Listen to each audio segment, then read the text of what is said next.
எம்பெருமானாகிய முருகன் மீது தங்களின் திருவாயால் கவிதை பாட வேண்டும். அதை நான் கேட்டு கேட்டு உருகிட வேண்டும். என்ன சொல்லி?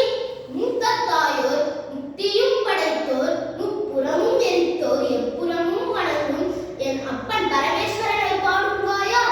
அவன் மைந்தனையா பாட சொல்கிறீர்? போதும், எனக்கு வாழ்வு தந்த வள்ளலை, வடிவேலனை, வண்ணமயில் வாகனனை பாடமாட்டேன் என்று ஏளனமாக கூறுகின்றார்.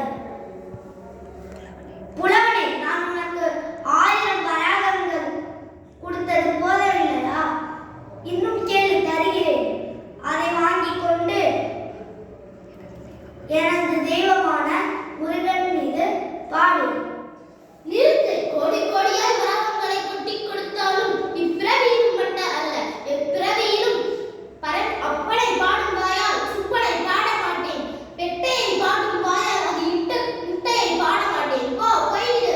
முருகா, நான் உன்னை வணங்குகிறது உண்மை என்றால், நீ கண்கண்ட தெய்வம் என்றால், நீ சத்தியத்தின் உருவம் என்றால், நீ தத்தெடுத்த பொருள் என்றால், புத்தி தடுமாறி பேசும் இந்த பொய்யாமொழி புலவனின் ஆணவத்தை அடக்கி உன் காலில் மண்டியிட்டு மன்னிப்பு கேட்க செய்.